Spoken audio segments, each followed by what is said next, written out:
भगवंताचं नाम असेल, श्लोक असेल, दोहा असेल, अभंग असेल तर त्याच्या उच्चारणानं आपली वाणी पवित्र होते.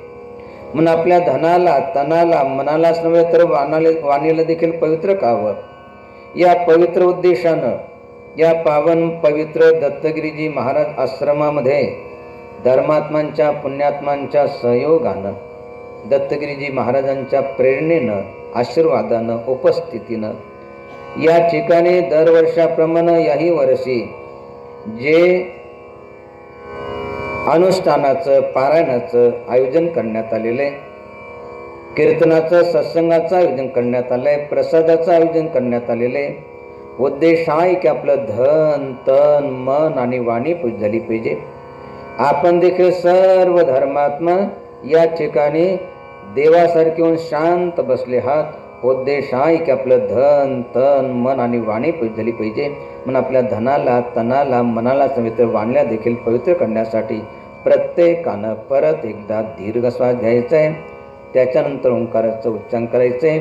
त्याच्यानंतर नामाचं, अभंगाचं, श्लोकाचं उच्चारण करायचं आहे की जेणेकरून आपली वाणी देखील पवित्र होऊन जाईल. म्हणून प्रत्येकानं परत एकदा दीर्घ श्वास घ्यायचा आहे आणि ओंकाराचं उच्चारण करायचं आहे.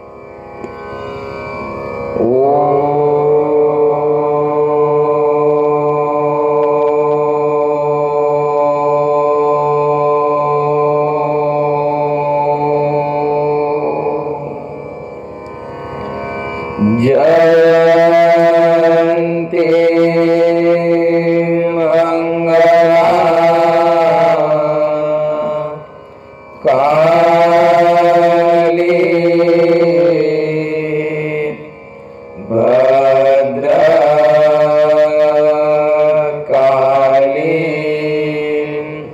कपालिनी दुर्गा क्षमा शिवा धात्री स्वाहा स्वधा नमस्तुते स्वाहा स्वधा नमस्तुते. कर्पूर गौरम करुणावतारम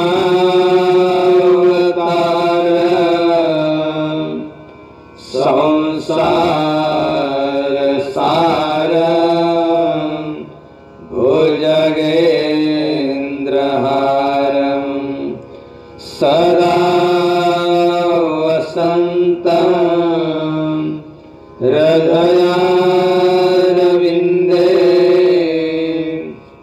भवं भवानी सहितं नमामि. भवं भवानी सहितं नमामि. गुरुर्ब्रह्मा गुरुर्विष्णु गुरुर्देवो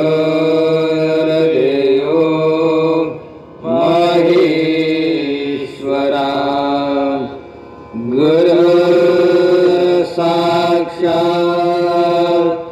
परब्रह्म तस्मै श्री गुरवे नमः. तस्मै श्री गुरवे नमः. तीरथ नहाए एक फल, तीरथ नहाए एक फल, तीरथ नहाए एक फल, तीरथ नहाए एक फल. साधु मिले फल चार, साधु मिले फल चार, सद्गुरु मिले अनंत फल, सद्गुरु मिले अनंत फल, कहत कबीर विचार, कहत कबीर विचार, तीरथ नहाए एक फल, साधु मिले फल चार, सद्गुरु मिले अनंत फल, कहत कबीर विचार। कबीर महाराज ज्यांना सर्व जाती धर्माचे लोक मानत होते, अजूनही मानतात आणि पुढे मानत राहतील, अशा कबीर महाराजांनी विचार करून एक अत्यंत महत्वाचा विचार सांगितला।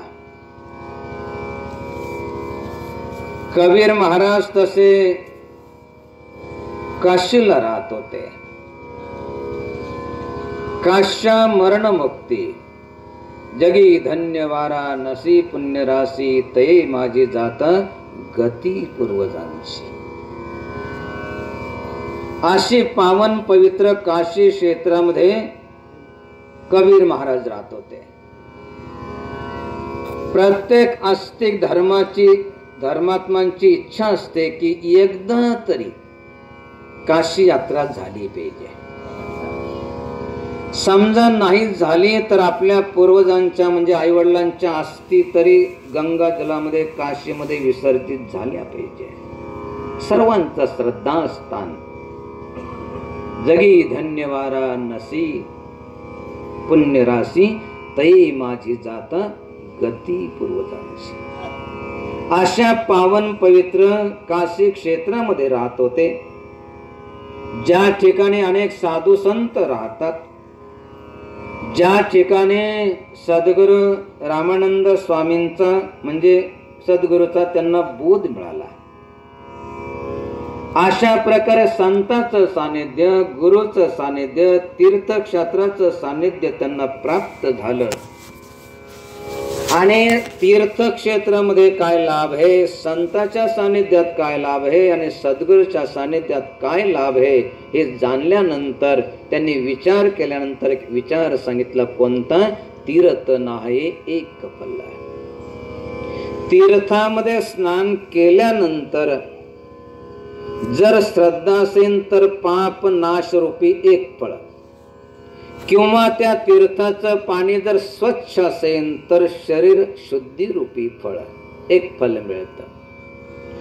तीर्थापेक्षा जास्त फळ कुठे असेल तर साधू मिले फल चार, धर्म अर्थ काम आणि मोक्ष या चतुर्विध पुरुषार्थाची प्राप्ती साधूंच्या सानिध्यात प्राप्त होते। आणि तीर्थापेक्षाही संतापेक्षाही जास्त लाभ कुठे असेल तर सद्गुरु मिले अनंत फल, कहत कबीर विचार। याचा अर्थ कबीर महाराज तीर्थाला कमी लेखतात, तीर्थाची निंदा करतात असं नाही। जगद्गुरु तुकाराम महाराज देखील म्हणतात, तीर्थी धोंडा पाणी देव रोकडा सज्जने। कोणत्या तीर्थामध्ये जा, दगडाचा देव आणि पाण्याचा तीर्थ, तीर्थी धोंडा पाणी देव रोकडा सज्जने। याचा अर्थ जगद्गुरु तुकाराम महाराज तीर्थाची निंदा करतात असं नाही, तर तीर्थामध्ये परमात्मा असतो। जसं शरीराच्या आधारानं जीवात्मा राहतो तसं मूर्तीच्या आधारानं परमात्मा राहतो, परंतु त्या परमात्म्याला भगवंताला जाणण्याची जी शक्ती आहे ती संतांच्या सद्गुरूच्या सानिध्यात गेल्यानंतर प्राप्त होते। केवळ तीर्थक्षेत्रामध्ये निवास करून लाभ होणार नाही, तर मग तीर्थक्षेत्रामध्ये भगवंताची प्राप्ती जरूर होते। तीर्थक्षेत्रामध्ये भगवंत असतो, परंतु त्या भगवंताला जाणायचं असेल संतांच्या सद्गुरूच्या सानिध्यात जावं लागेल। सांगायचं तात्पर्य की तीर्थ नहाये एक फल, साधू मिले फल चार, सद्गुरु मिले अनंत फल, कहत कबीर विचार। म्हणून जीवनामध्ये जास्त लाभ असेल कुठं तर सद्गुरूच्या सानिध्यात. म्हणून आपल्याला सद्गुरू मिळाले पाहिजे, संत मिळाले पाहिजे. परंतु ते केव्हा मिळतात सद्गुरू संत? भगवान शिव सांगतात गिरिजेला निमित्त करून, गिरिजा संत समागम समलाभ न कछवान, बिनो हरी कृपा न होई सो गावी पेठ. वेद पुराण असं सांगतं गिरिजे, जोपर्यंत ईश्वराची कृपा होत नाही तोपर्यंत सद्गुरू संत मिळत नाही, भेटत नाही. भेटलं तर त्यांची ओळख होत नाही, ओळख झाली तर तिथं श्रद्धा बसत नाही, आणि श्रद्धा बसलीच तर मृत्यूच्या शेवटच्या क्षणापर्यंत टिकून आत्मा परमात्म्याचा लाभ होत नाही. म्हणून संत सद्गुरू भेटले पाहिजे, त्यांची ओळखही झाली पाहिजे, तिथं श्रद्धाही बसली पाहिजे, आणि मृत्यूच्या शेवटच्या क्षणापर्यंत त्यांची वाणी ऐकून तिचं जीवनामध्ये पालन करून आपलं जीवन कृतार्थ व्हावं असं वाटत असेल तर त्याच्यासाठी ईश्वराची कृपा झाली पाहिजे. आणि ईश्वराची कृपा व्हावी असं वाटत असेल तर रात्रंदिवस भगवंताचं चिंतन स्मरण केलं पाहिजे. म्हणून या ठिकाणी आले आहात. ज्या ठिकाणी अगदी छोटे मुलं असेल, तरुण असेल, वृद्ध असेल, त्यांनी या ठिकाणी जप तप अनुष्ठान केलेलं आहे. आपण या ठिकाणी आले आहात तर काय करा की थोडंसं भगवंताचं चिंतन करा, स्मरण करा, भजन करा. नमः शिवाय. ओम नमः शिवाय. नमः शिवाय. ओम नमः शिवाय. नमः शिवाय. ओम नमः शिवाय. नमः शिवाय. ओम नमः शिवाय. हर हर हर भोले नमः शिवाय. हर हर हर भोले नमः शिवाय. हर हर हर भोले नमः शिवाय. हर हर हर भोले नमः शिवाय. नमः शिवाय. ओम नमः शिवाय. नमः शिवाय. ओम नमः शिवाय. जनार्दनाय. ओम जनार्दनाय. जनार्दनाय. ओम जनार्दनाय. हर हर हर भोले नमः शिवाय. हर हर हर भोले नमः शिवाय. हर हर हर भोले नमः शिवाय. हर हर हर भोले नमः शिवाय.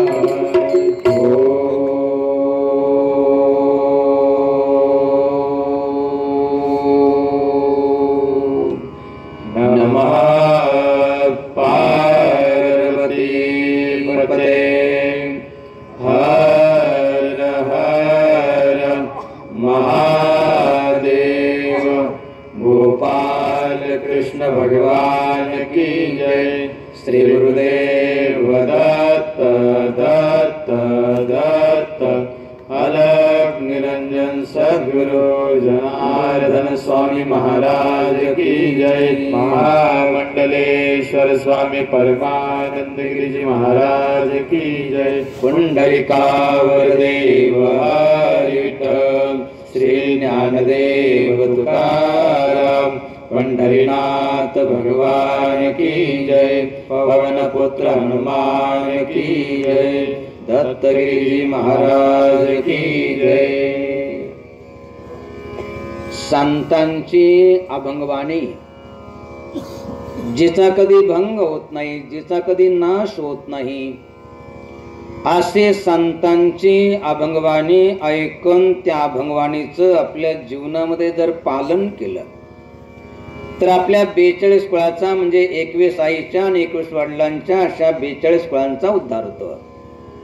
संतांची अभंगवाणी केवळ आपल्या वाचेनं उच्चारली तर आपली वाणी पवित्र होते. म्हणून आपल्या वाणीला पवित्र करण्यासाठी प्रत्येकानंच अभंगवाणीचं उच्चारण केलं पाहिजे आणि प्रत्येकालाच अभंगवाणीचं उच्चारण करता यावं आणि प्रत्येकाची वाणी पवित्र व्हावी या उद्देशानं अगदी साध्या सोप्या चालीमध्ये अगोदर आम्ही अभंग म्हणतो, नंतर प्रत्येकानंच अभंगाचं उच्चारण करायचं आहे. सद्गुरु वचनाचे करी अमृत पान, सद्गुरु वचनाचे करी अमृत पान, सद्गुरु वचनाचे करी अमृत पान, सद्गुरु वचनाचे करी अमृत पान, जन्म मृत्यू जान नासतील, जन्म मृत्यू जान नासतील, जन्म मृत्यू जान नासतील, होसी तो अमर स्वामी इंद्रियांचा, होसी तू अमर स्वामी इंद्रियांचा, होसी तो अमर स्वामी इंद्रियांचा, होसी तू अमर स्वामी इंद्रियांचा, मने काया वाचा शरण जाई, मने काया वाचा शरण जाई, मने काया वाचा शरण जाई, सद्गुरुचे तीर्थ अमृताची वाटी, सद्गुरुचे तीर्थ अमृताची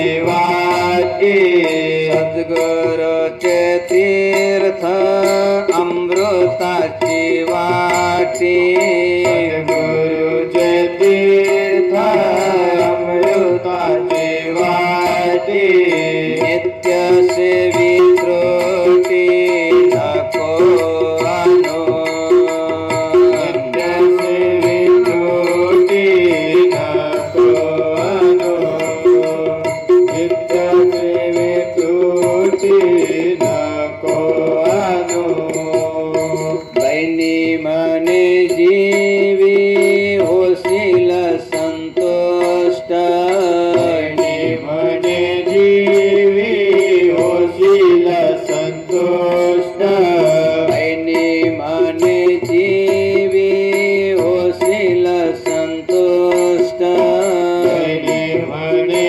जीवी होशील संतुष्ट, सद्गुरु वरिष्ठ पूजलिया, सद्गुरु वरिष्ठ पूजलिया, सद्गुरु वरिष्ठ पूजलिया,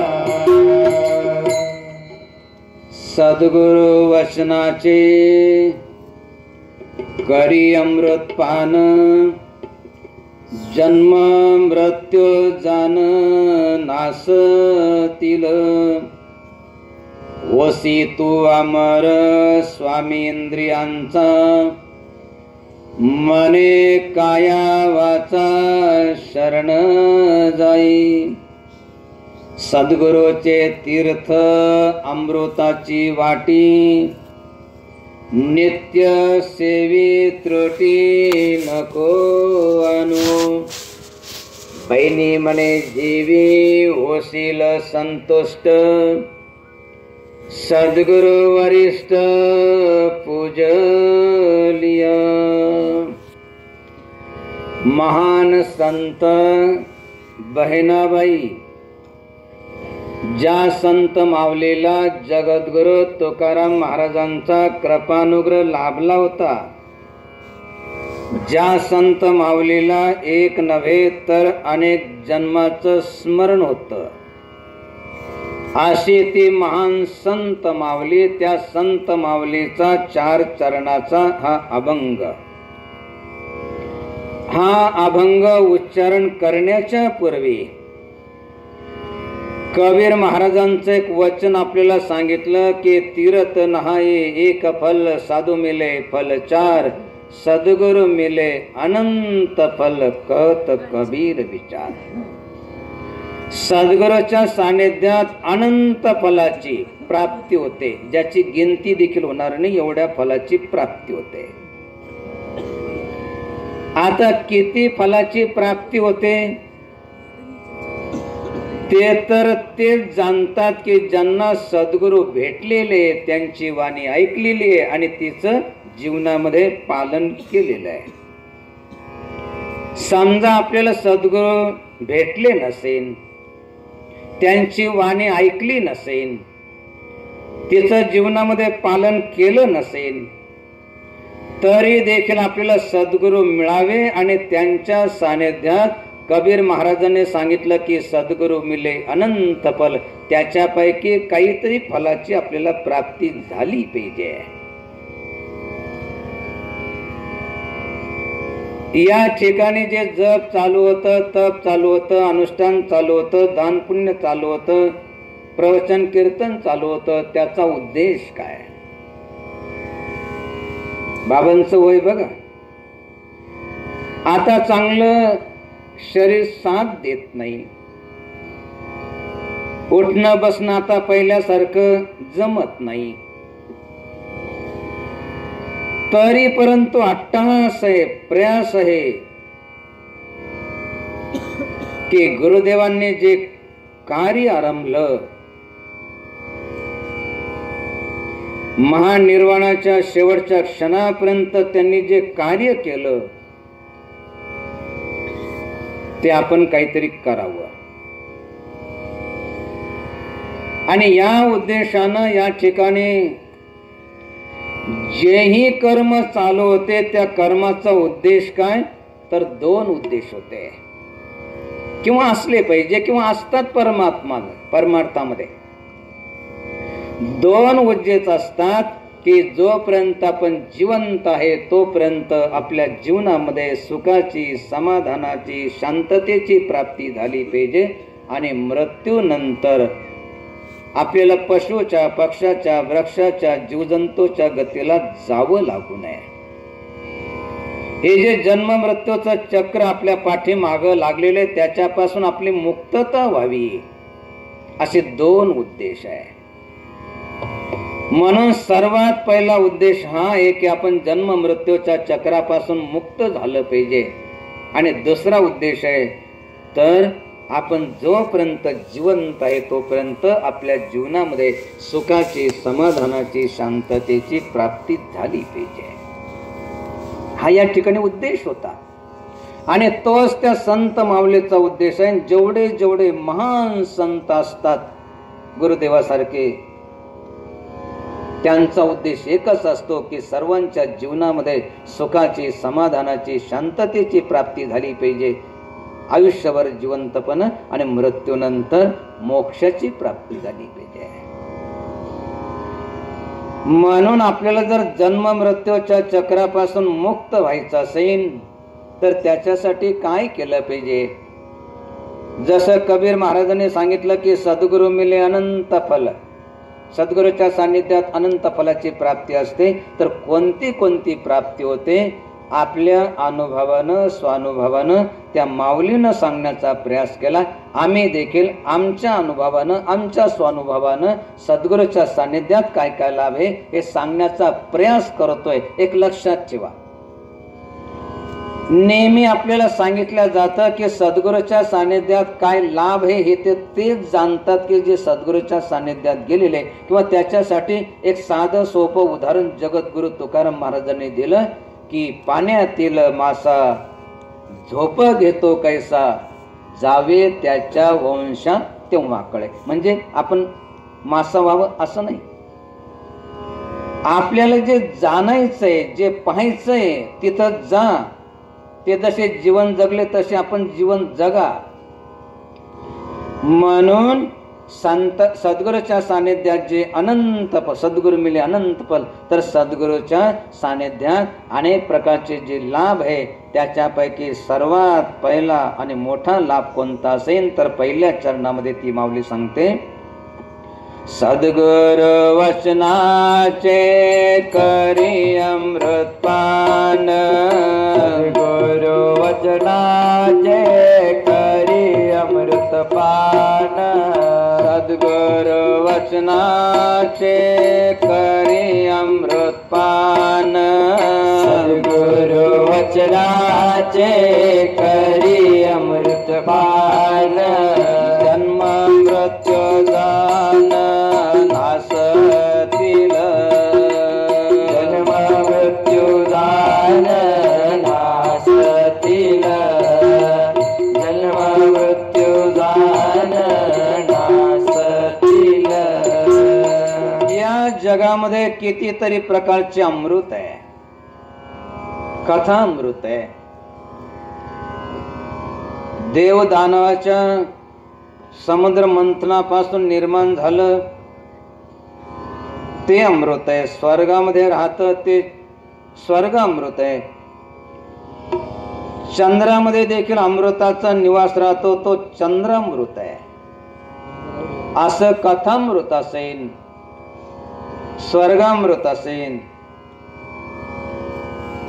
सर्वात श्रेष्ठ अमृत कोणता असेल तर सद्गुरु वचनामृत, सद्गुरूच्या मुखातून जे निघालं असेल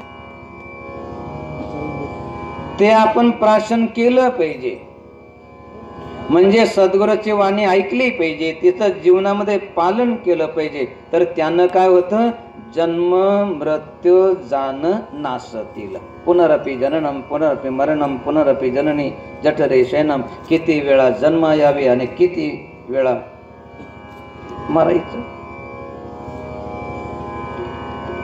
म्हणून या जीव भ्याला शरण गेला विठोबाला, अशी जी अवस्था आहे त्या जन्म मृत्यूच्या चक्रापासून आपल्याला मुक्त व्हायचं असेल तर काय करा, सद्गुरु वचनाचे करी अमृतपान, जन्म मृत्यू जाण नाशीतील. एवढंच नाही, अजून काय होईल, ओसी तो अमर स्वामी इंद्रियांचा, ओसी तो अमर स्वामी इंद्रियांचा, ओसी तो अमर स्वामी इंद्रियांचा, ओसी तो अमर स्वामी इंद्रियांचा, अनेकाया वाचा शरण जाई, अनेकाया वाचा शरण जाई, अनेकाया वाचा शरण जाई. ओसी तो अमर, अमर म्हणजे ज्याला मृत्यू नाही. म्हणजे आपण काया वाचा मनानं जर सद्गुरूला शरण गेलात, आपण अमर व्हाल. म्हणजे आपल्याला मृत्यू येणार नाही. म्हणजे मरो मरो सब कोई कहे, मरना न जाने कोई, एक बार ऐसा मरो कि फिर मरना न होय. मरो मरो सब कोई कहे, मरना न जाने कोई. एक आत्महत्या करायचं तर सर्व जाणतात, पशु मृत्यूनं मरायचं तर सर्व जाणतात. मरो मरो सब कोई कहे, मरना न जाने कोई, एक बार ऐसा मरो कि फिर मरना न होय. ते जर आपल्याला जाणून घ्यायचं असेल तर सद्गुरूच्या सानिध्यात जा, काया वाचा मनानं आपण शरण जा, आपण अमर व्हान, जन्म मृत्यूच्या अतीत व्हान. म्हणजे मेल्यानंतरच आपल्याला लाभ होईल असं नाही, जिवंतपणे काय लाभ होईल. शेवटच्या चरणामध्ये ती माऊली सांगते, बहिणी मने जीवे होशील संतुष्ट, बहिणी म्हणे देवे होशील संतुष्ट, बहिणी म्हणे जीवे होशील संतुष्ट, बहिणी म्हणे देवे होशील संतुष्ट. सद्गुरु वरिष्ठ पूजलिया, सद्गुरु वरिष्ठ पूजलिया, सद्गुरु वरिष्ठ पूजलिया. पर सतत आपल्याला स्मरण करून दिल्या जातंय की या ठिकाणी जेही धार्मिक आयोजन प्रयोजन धर्मात्मांनी पुण्यात्मांनी धर्मात्मांच्या पुण्यात्मांच्या सहयोगानं बाबांच्या कृपाशीर्वादानं जे चालू होते उद्देश दोन होते की जोपर्यंत आपण जिवंत आहात तोपर्यंत आपल्या जीवनामध्ये सुखाची समाधानाची शांततेची प्राप्ती झाली पाहिजे आणि मृत्यूनंतर आपली दुर्गती म्हणजे पशुच्या पक्षाच्या वृक्षाच्या जीवजंतूच्या गतीला आपल्याला जावं लागू नये आणि असं जर आपल्याला वाटत असेल तर त्याच्यासाठी काय करा. सद्गुरु वचनाचे करी अमृतपान जन्म मृत्यू जाण नासतील होसी तू अमर स्वामी इंद्रियांचा मने काया वाचा शरण जाई सद्गुरूचे तीर्थ अमृताची वाटी नित्य सेवी त्रुटी नको अनु बहिणी मने जीवी होसील संतोष सद्गुरु वरिष्ठ पूजलिया. एक लक्षात ठेवा, या ठिकाणी कबीर महाराजांनी उच्चारण केलं सद्गुरु मिले अनंत फल. शब्द वापरला सद्गुरु. बहिणाबाईनं 4 चरणाच्या अभंगामध्ये 3 ठिकाणी शब्द वापरला. कोणता? सद्गुरु वचनाचे करी अमृतपान, सद्गुरूचे तीर्थ अमृताची वाटी, बहिणी मने जीवी ओशील संतुष्ट सद्गुरु वरिष्ठ पूजलिया. हा सर्व जो लाभ सांगितला तो सद्गुरूच्या सानिध्यात, गुरुच्या नाही. गुरुच्या सानिध्यात हा लाभ नाही. कोणाच्या सानिध्यात लाभ आहे? सद्गुरूच्या सानिध्यात लाभ आहे. आता असं ऐकल्यानंतर काही म्हणतील की गुरु आणि सद्गुरू याच्यामध्ये काही अंतर आहे का? खूप मोठं अंतर आहे. या जगामध्ये तर किती